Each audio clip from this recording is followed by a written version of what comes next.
Vivo ainda, firmão, ainda aí, chegando, tentando chegar até a aposentadoria, quem sabe, Papai do Céu ajuda. Vamos falar agora do Polo Carajás, também chamado antigamente de Polo Grande Carajás, ou Projeto, né, Grande Carajás. Antes eram os projetos da Amazônia, ligado ao famoso Polo Amazônia. Lembrando a vocês o seguinte, antes de falarmos de Carajás, isso é importante, os polos minerais na Amazônia, isso é importante porque as questões são interdisciplinares muitas vezes, então não vai perguntar X ou Y, vai te fazer algumas perguntas que você deve saber. A partir da década de 1970, 1980, vamos lá, década de 80 principalmente, nós tivemos para essa área uma grande migração, principalmente nordestinos, migrantes nordestinos que foram trabalhar nesses polos, ou na época projetos, para depois virarem polos minerais, né? Carajás é responsável, posso estar enganado, por cerca de 25 a 30%, né, da extração mineral de ferro. Extração essa que vai para países como a China, Malásia, que vocês temem chamar de Malásia, e Japão. Então os três grandes importadores desse minério, pelo menos nos últimos anuários ali de 2016. Pode ser que tenha mudado, mas também não vai me fazer perder o sono por causa disso, irmão. O cara que pede uma coisa dessa minúscula deve ir, pelo amor de Deus. Então é o seguinte, filhão. Reza a lenda que isso aí foi descoberto de uma forma ao acaso. Um geólogo lá da US Steel, United States Steel, estava andando de helicóptero. Alguns dizem que ele sentiu atração magnética, outros que estavam ali meio sem gasolina, e parou na grande jazida de Carajás, no Pará. No começo a United States Steel tinha 70% do projeto em si, e o resto da Vale. Hoje a Vale é a gigante do ramo, né? Uma das maiores empresas de minerais do planeta. Foi privatizada a Vale em 1997 no governo FHC, não se esqueça disso. E na realidade aqui no sul do Pará, o local dela é no sudeste do Pará, local do polo mineral. Para que você entenda, para que esse polo mineral fosse possível, foi necessária a construção de uma hidrelétrica gigantesca, que hoje, se não me falha a memória, é a quinta maior do planeta, que é a usina hidrelétrica de Tucuruí, que ficou pronta final da década de 70 e início da década de 1980. Tucuruí, que já foi a segunda maior, parece que agora perde para Belo Monte. Então é Itaipu, Belo Monte e Tucuruí. Entre 5 maiores hidrelétricas do mundo, o Brasil tem 3, ao que consta. Também, se não tiver, não vai me matar por causa disso. Nem vou dormir por causa disso. Então é o seguinte, filhão. Aqui, a cidade importantíssima, virou até um centro regional, Marabá, né?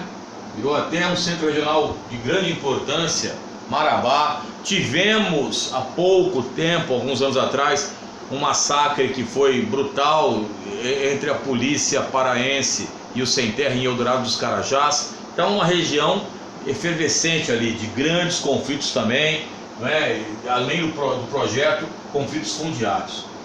Foi construída uma ferrovia de quase 900 quilômetros, 890 para ser mais exato, a estrada de ferro Carajás-Itaqui, que leva este minério até o porto Ponta da Madeira em Itaqui, no Maranhão. Mas está lá, isso, trocadilho infame, Itaqui, São Luís, né, capital Maranhão.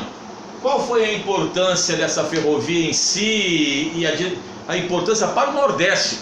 A importância para o Nordeste dessa região, dessa ferrovia e desse polo, foi transformar São Luís numa metrópole regional, ou seja, dinamizou a economia de uma cidade histórica, né? Que o Maranhão já conheceu ciclos de algodão, ciclos históricos que fizeram a efervescência de sua economia no século 18 e 19. No século 18 e 19, não se esqueçam disso.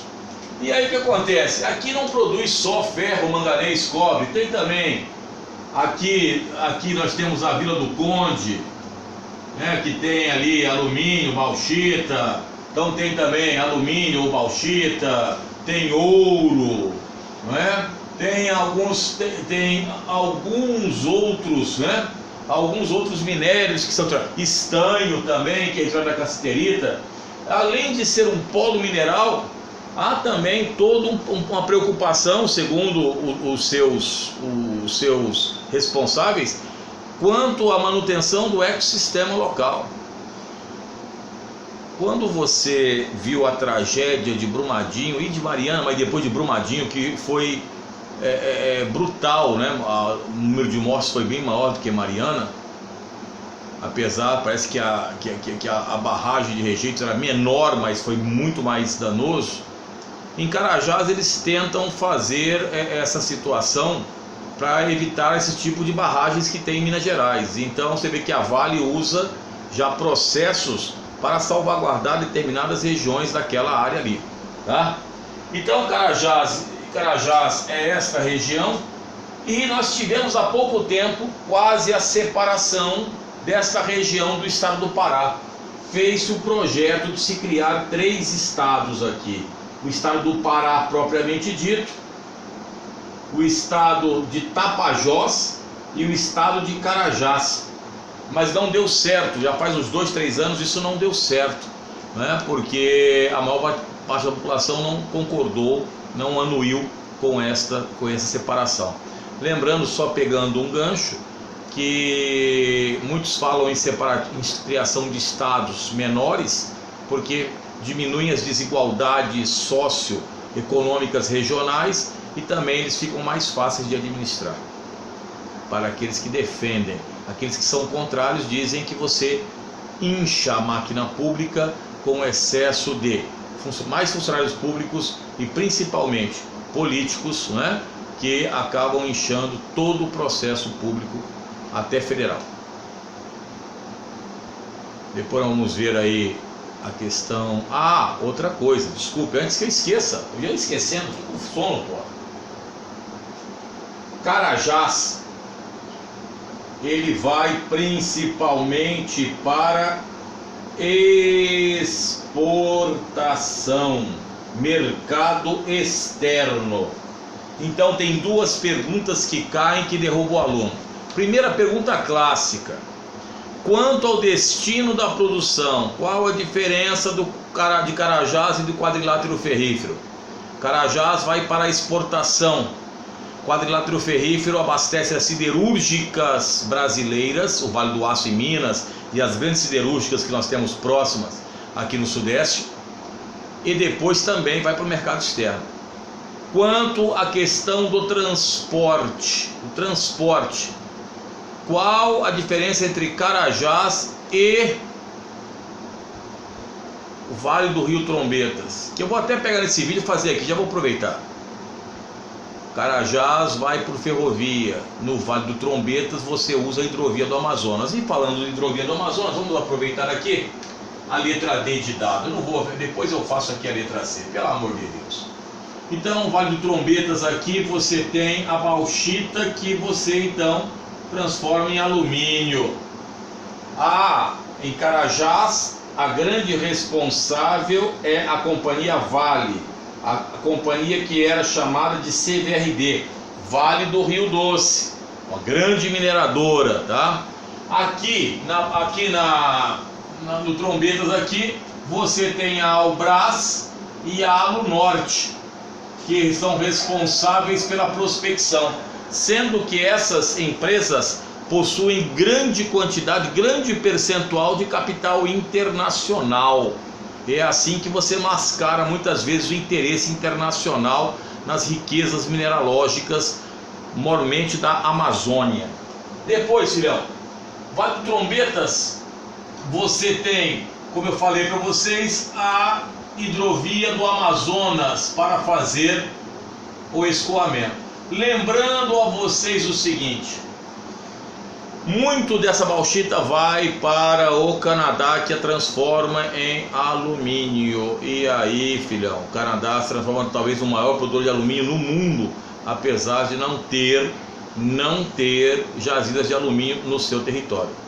Lembrando, o Canadá compra muita bauxita aí do Brasil e alumina, que é a transformação da bauxita do Brasil, da Jamaica e da Guiana. Então esses dois polos, cuidado com isso nas provas. Na próxima aula eu falarei sobre a Serra do Navio e talvez já liquide a fatura falando do maciço do Urucum.